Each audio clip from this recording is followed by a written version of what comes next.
Os desafios atuais têm uma escala global. É só olhar para a pandemia, para o aquecimento global e para a guerra da Ucrânia. São desafios que um país só não consegue resolver. E claro que isso vale também para os movimentos políticos. Eles influenciam uns aos outros e mais do que nunca os países precisam de apoio internacional para ganhar as eleições e governar. Onde Bolsonaro e Lula se inserem nesse cenário global? E o que representam as posições políticas deles no espectro político mundial? Vamos conversar?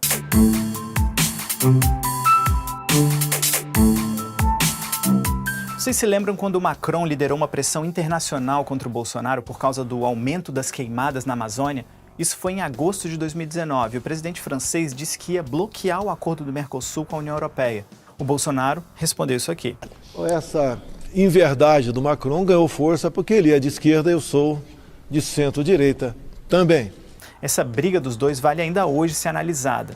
Primeiro porque o Brasil é o detentor da maior floresta tropical do mundo e muitos especialistas dizem que a destruição da Amazônia seria uma catástrofe de proporções climáticas globais. Por isso, a política de desmonte dos órgãos de fiscalização do atual governo gera uma preocupação em todo o mundo, a ponto de um acordo comercial importante ter sido colocado na geladeira por conta da política ambiental do Bolsonaro. E outro aspecto é do Bolsonaro se autodenominar na entrevista como centro-direita, que não é exatamente o que os analistas políticos dizem. Centro-direita é exatamente a posição política do presidente francês, Emmanuel Macron. Vamos ver a posição política do Bolsonaro e do Lula? Atualmente, para determinar a posição política de alguém, o mais comum é usar a bússola política, que usa duas réguas. Uma para medir se a pessoa é de esquerda ou de direita. A command Marxist economy on the far left, where the government makes all the economic decisions. And on the extreme right, a deregulated or neoliberal economy where economics are left to market forces. E uma segunda régua com uma dimensão social, que varia de autoritário a liberal. Actually, Stalin's an interesting example. While his economics were different to Hitler's, when it comes to authoritarian rule, the social dimension, those two old tyrants had a great deal in common. O Bolsonaro e o movimento dele têm as seguintes posições: pró-armas, defesa da família, nacionalismo, conservadorismo, defende uma economia de mercado, autoritarismo e choques constantes com a democracia. Isso coloca ele à direita pela posição pró-mercado e bem em cima pelas posições autoritárias que ele tem tomado. A questão aqui é quão autoritário. Esse professor da Universidade de Yale chega a chamar o Bolsonaro de fascista. A principal estratégia dos Bolsonaro e Trumps do mundo é argumentar que a ameaça real é o politicamente correto. E o fascismo é o que você precisa para se proteger. Essas pessoas histéricas sobre o politicamente correto, elas são soldados do fascismo.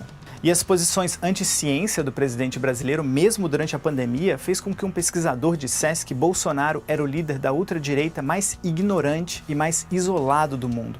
Isso nas palavras desse pesquisador holandês. Vale lembrar que o presidente brasileiro desobedeceu constantemente as recomendações da Organização Mundial da Saúde em plena pandemia da Covid-19. Internacionalmente, Bolsonaro se alinha a movimentos e governos contra a globalização e ultranacionalistas, como a Hungria e a Rússia, e tem uma diplomacia muito ideologizada. Ele se inspira muito no ex-presidente americano Donald Trump. O Brasil tem inclusive organizado uma versão local de um evento ultranacionalista super importante que originalmente vem dos Estados Unidos. O bolsonarismo se encaixa numa terceira onda de autocratização, ou seja, de erosão da democracia, que acontece em todo o mundo. Diversas pesquisas mostram que a reeleição é sempre um momento chave nesses países que estão numa escalada autoritária. Isso aconteceu na Hungria, por exemplo, que recentemente, inclusive, ofereceu ajuda para a reeleição do aliado Bolsonaro. Mas e o Lula?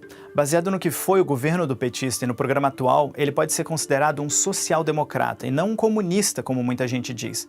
A gente já fez inclusive um vídeo sobre isso, vale a pena dar uma olhada. Social-democrata quer dizer alguém que defende uma economia de mercado, mas com uma regulação do Estado para corrigir as desigualdades sociais.